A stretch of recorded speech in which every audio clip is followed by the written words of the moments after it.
سورۃ الطور کی آیت نمبر 17۔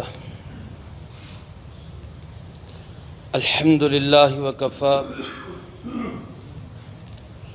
وسلام علی عبادہ الذین اصطفی، خصوصا علی سید الرسل وخاتم الانبیاء وعلی آلہ واصحابہ الاتقیاء۔ اما بعد فاعوذ باللہ من الشیطان الرجیم، بسم اللہ الرحمن الرحیم۔ ان المتقین فی جنات ونعیم، فاکہین بما آتاہم ربہم ووقاہم ربہم عذاب الجحیم۔ کلوا واشربوا ہنیئا بما کنتم تعملون، متکئین علی سرر مصفوفہ وزوجناہم بحور عین۔ والذین آمنوا واتبعتهم ذریتهم بإیمان الحقنا بهم ذریتهم وما ألتناهم من عملهم من شيء كل امرئ بما كسب رهين۔ ان المتقین فی جنات ونعیم، بے شک پرہیزگار لوگ باغات میں اور نعمتوں میں ہوں گے۔ فاکہین بما آتاہم ربہم، مزے کر رہے ہوں گے اس چیز پہ جو ان کو دی ان کے پروردگار نے۔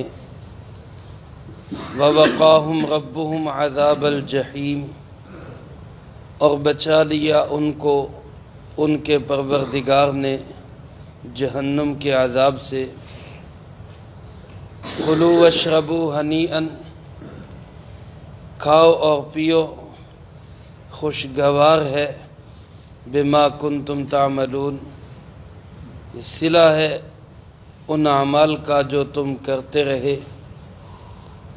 متکئین علی سرر مصفوفہ، تکیے لگائے بیٹھے ہوں گے ایسے تختوں پر جو ترتیب سے بچھے ہوں گے۔ وزوجناہم بحور عین، اور ہم نکاح کریں گے ان کا خوبصورت موٹی آنکھوں والی عورتوں سے۔ والذین آمنوا، اور وہ لوگ جو ایمان لائے، واتبعتہم ذریتہم بایمان، اور پیروی کی ان کی نسل نے ایمان کے ساتھ۔ الحقنا بہم ذریتہم، ہم ملا دیں گے ان کو ان کی اولاد کے ساتھ۔ وما التناہم من عملہم من شیء، اور نہیں کمی کریں گے ان کے اعمال میں سے کچھ بھی۔ کل امرئ بما کسب رہین، ہر بندہ اپنے ہی اعمال کے ساتھ رہن رکھا ہوگا۔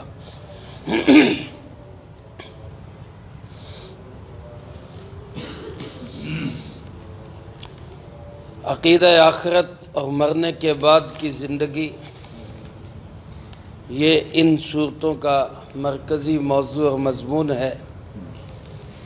میرا آپ کا ہر مسلمان کا ایمان ہے اور ہونا چاہیے کہ مرنے کے بعد ایک نئی زندگی شروع ہوتی ہے، اور وہی اصل زندگی ہے۔ یہ دنیا کی زندگی اس زندگی کی تیاری کے لیے ہے۔ اللہ مجھے آپ کو سب کو اس کی توفیق نصیب فرمائے۔ اس دن دو گروہ ہوں گے، ایک گروہ مکذبین کا، جنہوں نے آخرت کو جھٹلا دیا، تسلیم ہی نہیں کیا، مانا ہی نہیں، پھر ظاہر ہے اس کے لیے تیاری کیا کرنی تھی۔ ایک گروہ وہ جنہوں نے آخرت کو تسلیم کیا، مانا، اور پھر اس کو سامنے رکھ کے زندگی گزاری۔ پہلا گروہ مکذبین کا، جس کا انجام گزشتہ درس میں اس سے پہلی آیات میں بیان ہو چکا۔ دوسرا گروہ متقین کا، ان کا اعزاز آج کی زیر درس آیات میں اللہ پاک نے بیان فرمایا ہے۔ قرآن کریم کا ویسے بھی اسلوب اور انداز ہے کہ جہاں ایک طرف جہنمیوں کا ذکر کرتا ہے، ترہیب ہوتی ہے، ڈراوا ہوتا ہے، وہیں ساتھ ہی اہل جنت کا ذکر بھی ہوتا ہے، ترغیب بھی ہوتی ہے، خوشخبریاں بھی ہوتی ہیں۔ ان آیات مبارکہ میں اللہ پاک نے متقین کے لیے جو انعامات اعزازات ہیں ان کی ایک جھلک دکھائی ہے۔ ساری تو بیان نہ کی ہے، نہ ہم برداشت کر سکتے ہیں۔ اس کو تو آپ یوں ہی سمجھیں کہ جیسا کہ حدیث قدسی ہے، اللہ رب العالمین خود ارشاد فرماتے ہیں، اعدت لعبادی الصالحین، میں نے اپنے نیک بندوں کے لیے وہ چیزیں تیار کر رکھی ہیں، ما لا عین رأت، جن کو کسی آنکھ نے دیکھا نہیں، ولا اذن سمعت، کسی کان نے ان کو سنا نہیں، ولا خطر علی قلب بشر، اور کسی انسان کے دل میں ان کا خیال بھی نہیں آ سکتا۔ ایسی اللہ نے بہاریں اور نعمتیں اور اعزازات ان کے لیے تیار کر رکھی۔ اللہ مجھے آپ کو بھی اس گروہ میں شامل فرمائے۔ اللہ پاک فرماتے ان المتقین، بے شک تقوی والے، پرہیزگار، کیئر کرنے والے، بچنے والے، یہ متقین کے معنی ہے سارے۔ متقی کس کو کہتے ہیں؟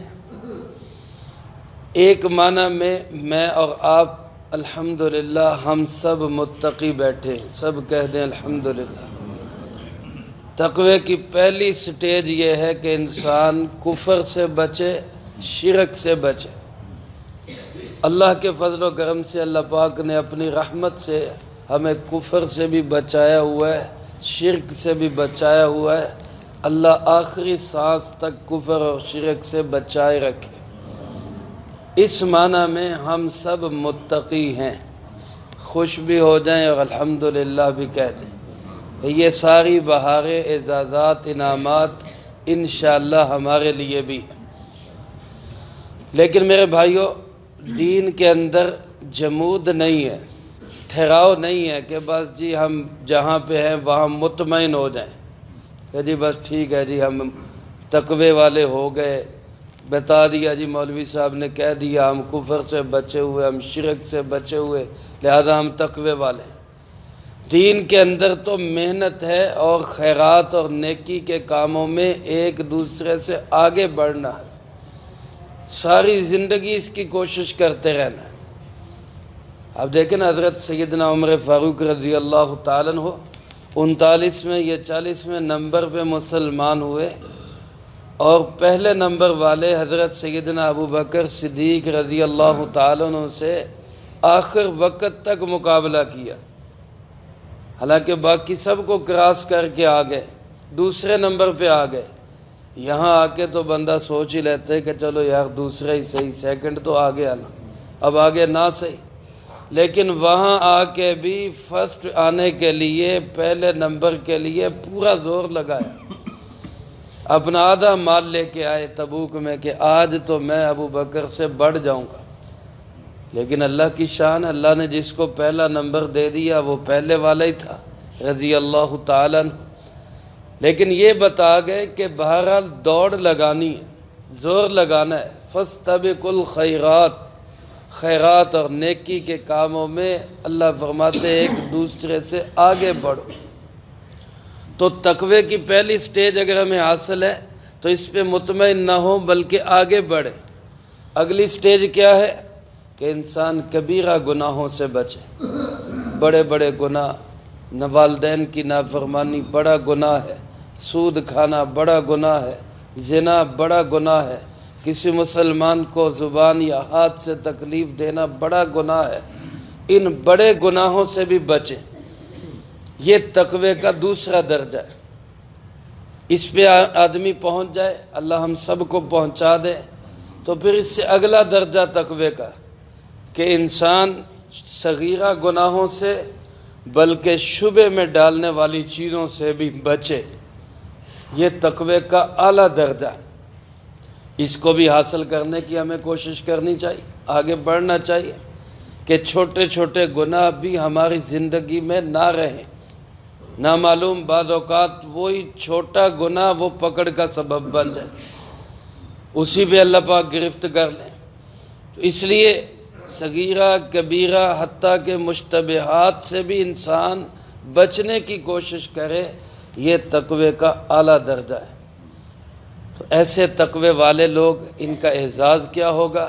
اللہ فرماتے فی جنات و نعیم، یہ لوگ باغات میں ہوں گے اور نعمتوں میں ہوں گے۔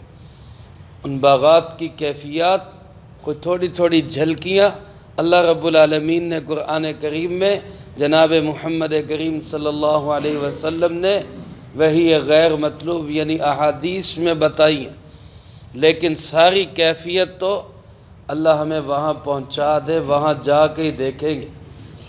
اللہ پاک فرماتے ہیں فاکہین بما آتاہم ربہم، وہ مزے کر رہے ہوں گے ان چیزوں میں جو ان کے رب نے ان کو دی۔ علماء نے لکھا ہے فاکہہ پھل کو بھی کہتے ہیں، اور پھل جو ہے یہ انسان لذت کے لیے ہی استعمال کرتا ہے، مزے کے لیے استعمال کرتا ہے۔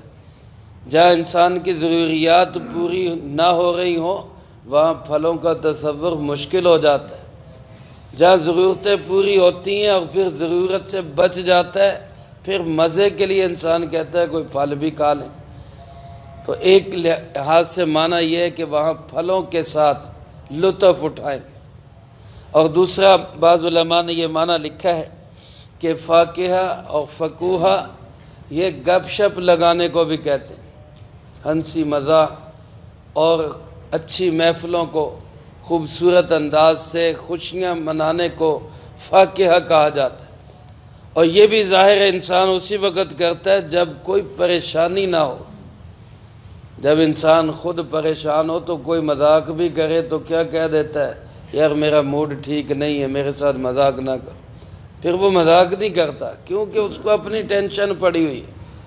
تو گویا جنت ایسی ٹینشن فری جگہ ہوگی، رب نے ایسی نعمتیں اور لازوال نعمتیں دی ہوں گی کہ کوئی پریشانی نہیں ہوگی۔ اس لیے پھر انسان آرام سے بیٹھ کے گپ شپ لگائے۔ اور اللہ پاک فرماتے سب سے بڑی نعمت یہ ہے وہاں پہ کہ وَوَقَاهُمْ رَبُّهُمْ عَذَابَ الْجَحِيمِ، ان کے رب نے ان کو جہنم کے عذاب سے بچا لیا۔ یہی بہت بڑی بات ہے۔ حضرت سیدنا عمر فاروق رضی اللہ تعالیٰ عنہ فرمایا کرتے تھے، جس کا مفہوم یوں ہے کہ اگر مجھے برابر سرابر چھوڑ ہی دیا جائے تو میں اس کو بھی غنیمت سمجھوں۔ حالانکہ اللہ کے محبوب کی زبانی جنت کی بشارتیں مل چکی، بارہا مل چکی، پھر بھی آخرت کا خوف اور ڈر اتنا کہ مجھے برابر سرابر چھوڑ ہی دیا جائے کہ بھائی نہ تیری کوئی نیکی نہ تیرا کوئی گناہ، جا تجھے چھوڑ دیا، فرمایا میں اس پہ بھی راضی ہوں۔ تو اللہ پاک کی یہ بھی بہت بڑی نعمت ہے، کسی کو اللہ وہاں جہنم کے عذاب سے بچا لے۔ لیکن اس سے آگے فرمایا اللہ ان سے کہے گا کلو واشربو، کھاؤ اور پیو، ہنیئن، یہ خوشگوار ہے، نرم ہے۔ ہنی کہتے ہیں اس کو جس میں انسان کو کوئی تکلیف نہ ہو، پریشانی نہ ہو۔ یہاں دنیا کے اندر بعض اوقات انسان کو کھانے پینے کی سہولتیں میسر ہوتی ہیں، اعلیٰ کھانے سامنے پڑے ہوتے ہیں، لیکن تھوڑی دیر کے بعد ہی بندہ کیا کہتا ہے، بس یار زیادہ کھاتا بلڈ پریشر ہائی ہو جانا، اس سے زیادہ کھایا تو بد ہضمی ہو جائے گی، پیٹ خراب ہو جائے گا۔ اب اچھے اچھے کھانے سامنے پڑے ہیں لیکن حسرت رہ جاتی ہے کہ بھوک نہیں ہے، پیٹ بھر گیا اب کھا نہیں سکتا۔ لیکن جنت میں یہ بھی کوئی ٹینشن نہیں ہوگی، سالوں بندہ کھائے گا، سال ہر سال کھائے گا، اور ایک خوشبودار ڈکار آئے گا، سب کچھ ہضم، بول و براز سے پاک، کسی پیشاب پخانے سے پاک، کسی پیٹ درد، سر درد، کوئی چیز نہیں وہاں پہ۔ اور اللہ فرماتے یہ سب کس لیے؟ بما کنتم تعملون، اس لیے کہ جو تم اعمال کرتے رہے، یہ اعزاز اس کا ہے۔ آج دنیا کے اندر سردی کے موسم میں صبح سویرے اٹھ کے ٹھنڈے پانی سے وضو کر کے مصلی پہ کھڑے ہونا یہ معمولی نہیں ہے، اللہ کا بڑا احسان ہے، اللہ کا شکر ادا کیا کریں۔ اس کا بدلہ جب آخرت میں ملے گا تو پھر پتہ چلے گا کہ کتنی بڑی نعمت ہے۔ فرمایا بشر المشائین فی الظلم الی المساجد بالنور التام یوم القیامہ، جو لوگ اندھیروں میں مسجدوں کی طرف چل کے آتے ہیں ان کو قیامت کے دن پورے نور کی خوشخبری سنا دو، پورا نور ملے گا۔ یہ معمولی نہیں ہے، یہاں دنیا کے اندر جو انسان جو عمل کرتا ہے اس کا مول پڑے گا آخرت کے اندر۔ اور فرمایا جنتی جب جنت میں ہوں گے متکئین علی سرر مصفوفہ، تختوں پر تکیہ لگا کے بیٹھے ہوں بے فکری کے ساتھ، تخت بچھے ہوئے، صوفے بچھے ہوئے، بہترین اچھے قسم کے قالین بچھے ہوئے، اور وہ بھی ایسے بے ترتیبے نہیں، مصفوفہ۔ اللہ فرماتے ترتیب کے ساتھ صف در صف نشستیں بنی ہوئی ہوں گی۔ دنیا کے اندر انسان ایسی جگہ پہ جائے جہاں ترتیب سے کرسیاں، میز، صوفے رکھے ہوئے ہوں یا تخت بچھے ہوئے ہوں یا بیٹھنے کی زمین پر اچھی جگہ بنی ہوئی ہو تو انسان کی طبیعت خوش ہو جاتی۔ بے ترتیبی سی ہو تو اس میں انسان کو ایک دل کے اندر ایک ٹینشن سی ہوتی ہے، دماغ خراب ہوتا ہے کہ یہ کیا، کیسی کہاں بیٹھے۔ اب جنت میں بھی بے ترتیبی نہیں، اللہ نے ترتیب رکھی۔ پھر ایک بہت بڑی نعمت اللہ پاک فرماتے ہیں اور کہ وَزَوَّجْنَاهُمْ بِحُورٍ عِينٍ، ہم ان جنتیوں کا، ان متقین کا ہم نے نکاح کر دیا، ماضی کے صیغے کے ساتھ اللہ فرما رہا ہے زوجناہم، حالانکہ یہ تو آگے جا کے جنت میں ہوگا، لیکن اللہ فرماتے ہیں یہ اس کا ہونا اتنا یقینی ہے، اتنا یقینی ہے کہ سمجھو یہ ہو گیا۔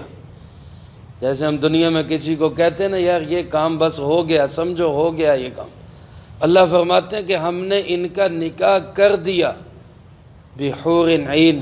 حور اس عورت کو کہا جاتا ہے جس کا رنگ سفید ہو، اور عین اس عورت کو کہا جاتا ہے جس کی آنکھیں موٹی موٹی ہوں، یہ خوبصورتی کی علامت ہے، اور ایسی عورتوں کو عموماً پسند کیا جاتا ہے۔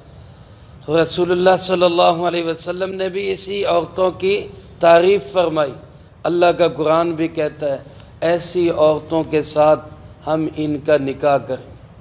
یہ حور یہ جنت کی ایک مخلوق ہے جو اللہ نے جنت میں ہی بنائی ہے۔ یہ جو دنیا کی عورتیں ہوں گی یہ جنتی عورتوں کی بھی سردار ہو کے ملیں گی، جنتی عورتوں کی بھی سردار ہو کے ملیں گی، لیکن گھبرائے نہیں، وہاں ان کے دلوں میں ہماری بڑی محبت ہوگی۔ یہاں بھی اچھی نیک عورتیں خامدوں کا احترام کرتی ہیں، ان سے محبت کرتی ہیں، اور وہاں جنت میں تو بے پناہ محبت ان کے دلوں میں ہماری ہوگی۔ اور یہ ساری عورتوں میں جنت کی حوروں میں بھی سب سے زیادہ خوبصورت ہوگی، وہاں یہ نعمتیں انسان کو ملیں گی۔ آپ صلی اللہ علیہ وسلم نے ایک دفعہ جنت میں دیکھا، روایات میں آتا ہے، اس کو حضرت صوفی عبدالحمید سواتی صاحب رحمۃ اللہ علیہ نے نقل کیا ہے، فرمایا کہ جنت میں آپ کو گندمی رنگ کی عورت ملی، آپ نے پوچھا کہ یہ کس کی ہے، بڑی خوبصورت تھی، فرمایا یہ جو ہے حضرت جعفر طیار، حضرت علی کرم اللہ وجہہ کے بھائی، یہ ان کے لیے جن کے دونوں بازو غزوہ موتہ میں کاٹ دیے گئے تھے، اور انہوں نے جھنڈا پھر بھی نہیں گرنے دیا، تھام کے رکھا حتیٰ کہ شہید ہو گئے، اور پھر اللہ نے جنت میں ان کو یہ اعزاز دیا۔ آپ صلی اللہ علیہ وسلم نے فرمایا کہ ان کے 2 بازوؤں کی جگہ اللہ نے 2 پر لگا دیے، اور وہ جنت میں اڑتے پھر رہے، اس لیے ان کو کہا جاتا ہے جعفر طیار، اڑنے والا جعفر۔ تو حضرت جعفر رضی اللہ تعالیٰ عنہ کو یہ خاتون، یہ گندمی رنگ کی، تو بعض علماء نے لکھا ہے کہ بعض حضرات سفید رنگ کی بجائے گندمی رنگ کو پسند کرتے ہیں۔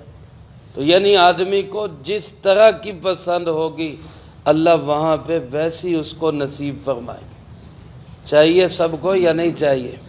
منہ میں پانی تو آتا ہے، دل تو کرتا ہے کہ ملیں ایسی، لیکن یہ بہرحال تھوڑی بہت مشقت، یہ تقوی والی، اللہ کا دھیان والی، اللہ کو سامنے رکھ کے زندگی گزارنے والی یہ مشقت اختیار کرنی ہو۔